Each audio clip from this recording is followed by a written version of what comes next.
नमस्कार दोस्तों, मैं सुरेश स्वदेशी। ये जो वीडियो मैंने तैयार किया है वो किया है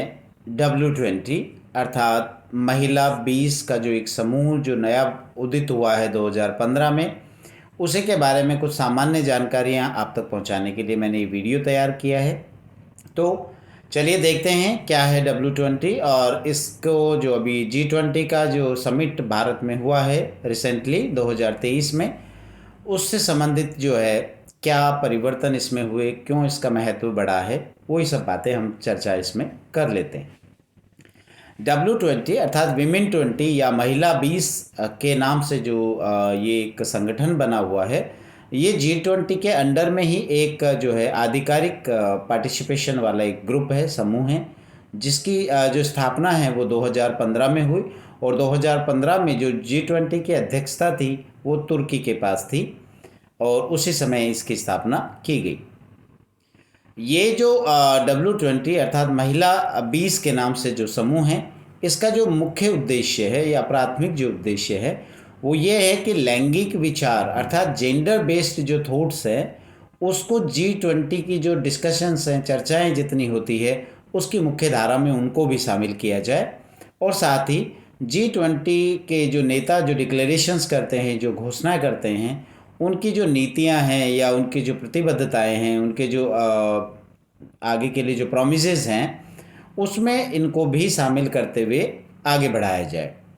और लैंगिक समानता अर्थात जेंडर इक्विटी की जो बातचीत है या महिलाओं के जो एम्पावरमेंट अर्थात महिलाओं के जो इकोनॉमिक एम्पावरमेंट अर्थात आर्थिक सशक्तिकरण की जो बात है, बढ़ावा देने की बात है, वो भी जो है G20 की नीतियों में और प्रतिबद्धताओं में शामिल होने चाहिए। तो यही इसका प्राथमिक उद्देश्य रहा। इसके साथ ही ये भी इसका एक उद्देश्य, प्राथमिक उद्देश्यों में इसका शामिल है कि जो लैंगिक विचार हैं अर्थात जेंडर बेस्ड जो आइडियोलॉजी है, जो थॉट्स हैं, वो G20 की में शामिल होने चाहिए। G20 के अगर हम इतिहास की बात करें तो ये बहुत नई अवधारणा है जो जिसका जन्म जो है 2015 में ही हुआ। तो इसके अगर हम पीछे के चरणों की बात करें कि किस तरीके से हुई, तो इसकी जो जड़ें हैं, हमें रूट्स जो हैं, वो 2012 का जो काबोस का जो सम्मेलन था, वहाँ के नेताओं की जो घोषणा की गई उसमें हमें दिखाई देता है। और वहाँ पर जो है महिलाओं के पूर्ण आर्थिक और सामाजिक भागीदारी अर्थात इकोनॉमिक और सोशल पार्टिसिपेशन की बातें इस जो लॉस काबोस का जो सम्मेलन था उसमें की गई थी। उसके बाद सेंट पीटर्सबर्ग की जो डिक्लेरेशन हुई 2013 अर्थात 2013 में, उसमें भी जो है महिलाओं के वित्तीय समावेशन और एजुकेशन की बात की गई थी और उन मुद्दों पे जो है चर्चा की गई, उनको इनकी नीतियों में शामिल किया गया। उसके बाद ब्रिस्बेन में जो 2014 में जो G20 की जो नेताओं की जो डिक्लेरेशन हुई, उसमें भी महिलाओं को लेकर के एक महत्वपूर्ण जो घोषणा हुई वो ये थी कि 100 मिलियन से अधिक महिलाएं जो कि G20 कंट्रीज़ के में रह रही थी, उनको जो है कार्यबल जो मेन फोर्स है, वर्किंग फोर्स है, उसमें शामिल किए जाने की बात की गई। उसके बाद ईयर 2015 अर्थात 2015 में जो है लिंग समावेशी अर्थात जेंडर जो इंक्लूसिव इकोनॉमिक डेवलपमेंट की बात करी गई कि उसको बढ़ावा दिया जाना चाहिए। अर्थात केवल पुरुष नहीं, समाज के चूँकि महिला और पुरुष दोनों बराबर के हिस्सेदार हैं, तो दोनों का ही जो है इकोनॉमिक डेवलपमेंट में योगदान लेना चाहिए, बढ़ावा देना चाहिए। इसके साथ ही G20 की जो सहभागिता समूह था के रूप में महिला 20 का निर्माण भी इसी वर्ष किया गया, 2015 में ही किया गया। 2015 में जैसा हम बात कर चुके हैं कि जो G20 की अध्यक्षता थी वो टर्की के अंडर में थी और गुल्डेन टर्कटन जो थे वो इसके अध्यक्ष रहे। इसके अलावा टर्की में जो अध्यक्षता हुई उसी में W20 का भी पहला शिखर सम्मेलन जो है वो आयोजित हुआ। G20 के देशों में जो इसमें जो मुख्य रूप से घोषणा हुई इस शिखर सम्मेलन में वो ये थी कि पुरुषों और महिलाओं के बीच जो पार्टिसिपेशन रेट है उसका डिफरेंस बहुत ज़्यादा है, उसको रिड्यूस करके जो है 25% तक लाया जाना चाहिए। तो ये टारगेट भी रखा गया था एक उद्देश्य के रूप में कि 2025 तक इस अंतर को जो है, इस पार्टिसिपेशन रेट के डिफरेंस को जो है कम करते हुए 25% की कमी इसमें की जानी चाहिए। अब हम बात करें कि इस महिला 20 या W20 जो है, इसका विजन क्या है, दृष्टि क्या है, इसका दृष्टिकोण क्या है। तो सीधी सी बात है कि समानता और समता की ऐसी दुनिया का निर्माण करना जहाँ पर हर महिला जो है वो सम्मान के साथ रहें। साथियों, हम सबको पता है कि महिला अधिकारों की जो बातें हैं वो फ्रांस की क्रांति से शुरू हुई, और उससे पहले तक एक ऐसा समाज पूरी दुनिया में बना हुआ था जहाँ पर महिलाओं को है दोयम दर्जे का दर्जा मिला हुआ था, अर्थात उनको जो है समाज में वो हिस्सा, सम्मान, हिस्सेदारी, भागीदारी की जो है समानता नहीं थी जो हम आज देख पा रहे हैं। और आज भी अगर हम बात करें तो अभी भी काफ़ी सुधार की आवश्यकता है। तो इस W20 का जो मुख्य उद्देश्य है वो यही है कि ऐसा एक समाज बनाया जाना चाहिए जो इक्विटी बेस्ड हो, जहाँ पर जेंडर डिस्क्रिमिनेशन नहीं हो, लैंगिक भेदभाव नहीं हो, सभी समानता के साथ हर महिला को सम्मान के साथ जीने का हक हो। इसके उद्देश्य की हम बात कर चुके हैं। तो इसके जो हैं वो ये हैं कि महिलाओं के नेतृत्व वाले विकास में आने वाली जितनी भी बाधाएं हैं, दिक्कतें हैं, परेशानियां हैं, और महिलाओं के लिए एक ऐसा सक्षम वातावरण और परिस्थिति की तंत्र तैयार किया जाना चाहिए जिससे वे अपने साथ साथ दूसरों के जीवन को भी आगे बढ़ा सकें और बदल सकें। अर्थात जीवन परिवर्तन में, जीवन में सुधार लाने में जो महिलाओं का योगदान है उसको निरंतर रूप से बढ़ावा देना चाहिए, और आने वाली बाधाओं को दूर करना इसका प्रमुख उद्देश्य है। लक्ष्य की बात करें तो इसके जो प्रमुख लक्ष्य हैं वो है समावेशी परामर्श और कार्यवाही से एक शक्तिशाली और प्रभावशाली एक वातावरण तैयार होगा, जिसमें हम अगर महिलाओं के अधिकारों की बात करें तो बड़ी चीज़ सामने आएगी। इसके अलावा अगर हम बात करें तो W20 जो है की सिफारिशें जो हैं वो G20 की जो वार्ताएं हैं या उनके जो डिस्कशंस, परामर्श हैं, उनमें उनको शामिल किया जाना चाहिए। इसके साथ ही G20 नेताओं के जितने डिक्लेरेशंस हैं या उनके जो नोटिफिकेशंस हैं उनको ये प्रभावित होना चाहिए, अर्थात उसमें महिलाओं के W20 की बातें भी शामिल होनी चाहिए।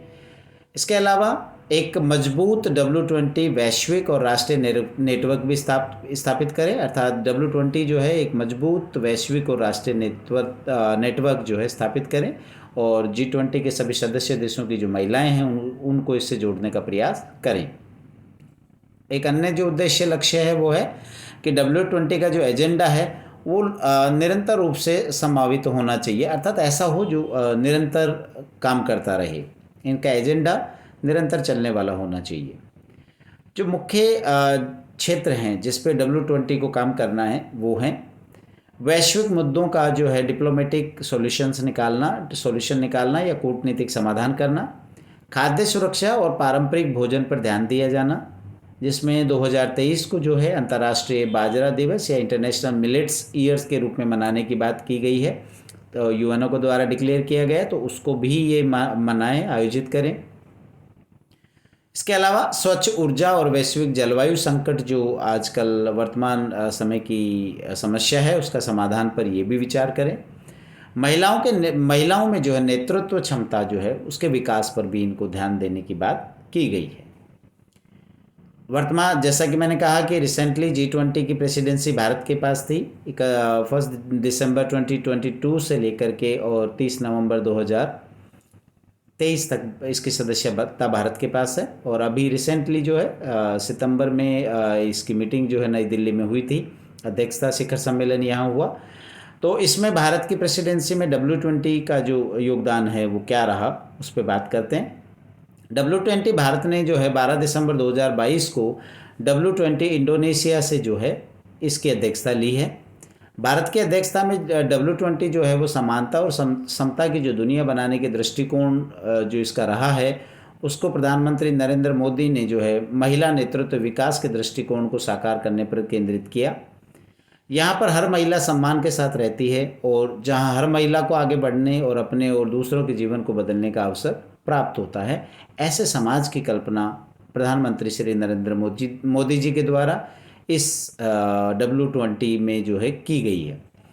W20 2023 जो है वो महिलाओं के नेतृत्व वाले विकास में बाधाओं को दूर करने, उनकी महिलाओं को उनकी पूरी क्षमता का एहसास कराने, उनके एक साथ साथ दूसरों के जीवन को बदलने के लिए एक सक्षम वातावरण और पारिस्थितिकी तंत्र सुनिश्चित करने पर भी केंद्रित ये सम्मेलन रहा है। W20 2023 जो है वो उसका एक जो प्रमुख लक्ष्य था, निर्धारित किया गया था, वो ये था कि एक मजबूत W20 का जो वैश्विक और राष्ट्रीय नेटवर्क की स्थापना जो है वो की जानी चाहिए, और जो पिछले राष्ट्रपतियों ने जो भी प्रयास किए हैं, एजेंडे निर्धारित किए हैं, उनको जो है आगे निरंतर रूप से जारी रखा जाना। साथ ही इसके अलावा जो है समावेशी परामर्श और जो एक्शंस हैं, कार्रवाइयाँ हैं W20 की, उसमें जो है वो G20 के नेताओं के घोषणाओं में शामिल की जाने की बात भी, उस पर भी इसमें जोर दिया गया है। W20 2023 जो है उसका एक लक्ष्य ये भी रहा कि जो W20 की विज्ञप्ति प्रातिनिधिक और व्यापक स्तर पे होनी चाहिए, अर्थात वो बड़ा विस्तृत रूप से उसका ढांचा या एजेंडा तैयार किया जाना चाहिए। इसके अलावा दुनिया भर में महिलाओं की स्थिति को बढ़ावा देने का प्रयास भी जो है वो W20 के एजेंडा में शामिल करने की बात की गई है। भारत की अध्यक्षता में W20 के जो है 5 प्राथमिकता वाले क्षेत्र निर्धारित किए गए हैं। उसमें है उद्यमिता अर्थात एंटरप्रेन्योरशिप में महिलाओं की भागीदारी, जमीनी स्तर पे जो है ग्राउंड लेवल पर महिलाओं के नेतृत्व की क्षमताओं का विकास करना, लैंगिक डिजिटल विभाजन को पाटना अर्थात जो जेंडर बेस्ड जो डिवीज़न है, बंटवारा है, गैप है, उसको कम करना, एजुकेशन शिक्षा और कौशल विकास पे ध्यान देना, एजुकेशन और स्किल डेवलपमेंट पर। उसके अलावा जलवायु जो लचीलापन कार्यवाही के रूप में परिवर्तन लाने वाली महिलाओं और लड़कियों की भूमिका को भी तय करना। तो ये 5 प्रमुख क्षेत्र हैं जहाँ पर प्राथमिकताएं निर्धारित की गई। राष्ट्रीय संगीत नाटक अकादमी की अध्यक्ष डॉक्टर संध्या पुरेचा जो हैं वो W20 की अध्यक्ष रही भारत में। समूह के अन्य जो प्रतिष्ठित भारतीय प्रतिनिधियों में हैं वो है 5वें राजस्थान वित्त आयोग की पूर्व अध्यक्ष डॉक्टर ज्योति किरण। उसके अलावा भारत के प्रधानमंत्री की आर्थिक परिषद की सदस्य प्रोफेसर शमिका रवि, IPS सेवानिवृत्त जो रिटायर्ड IPS ऑफिसर हैं सुश्री भारती घोष, और उसके अलावा रवीना टंडन जो कि फिल्म अभिनेत्री हैं, सुश्री बांसुरी स्वराज वकील भारत के सर्वोच्च न्यायालय की हैं, धारित्री पटनायक उद्यमी और परोपकारी हैं, वो भी इसकी सदस्य के रूप में काम उन्होंने किया है। W20 में जो है 19 देश और एक यूरोपियन यूनियन का जो प्रतिनिधित्व करने वाले लगभग 100 प्रतिनिधि इसमें शामिल रहे, जो 5 टास्क फोर्स नीति सिफारिशों और विज्ञप्ति के प्रारूप पर उन्होंने जो है काम किया, गहनता से काम किया है। W20 में W20 इंडोनेशिया से सत्ता लेने के बाद जो है भारत ने इसके ज्ञान नेटवर्क के भागीदार के रूप में विभिन्न संगठनों के साथ जो है 15 से अधिक MOU हस्ताक्षर किए थे। भारत के 10 राज्यों में हजारों महिलाओं के साथ 40 जन भागीदारी कार्यक्रम भी W20 के अंतर्गत आयोजित किए गए। W20 की जो बैठकें हुई, अगर हम बैठकों की बात करें तो W20 की जो बैठकें हुई, बैठकों की परिकल्पना जो है उसकी बात करें तो लैंगिक समानता और महिलाओं के आर्थिक सशक्तिकरण को और अधिक गति देने की बात भी इसमें की गई, और महत्वपूर्ण भूमिका जो महिलाओं की है उसको भी निर्धारित करने का प्रयास इसमें किया गया है। तो ये था W20 अर्थात महिला 20 जो एक नया समूह है वैश्विक परिदृश्य पे, और उसका जो महत्व है, उसकी जो कार्यशैली है वो निरंतर रूप से आगे बढ़ रही है, और निश्चित रूप से आगे आने वाले कुछ वर्षों में ये विश्व समाज में जो एक लैंगिक समानता आधारित समाज की स्थापना में बहुत ही महत्वपूर्ण भूमिका निभाने वाला है। तो ये था W20 के बारे में। नमस्कार, जय हिंद, जय भारत।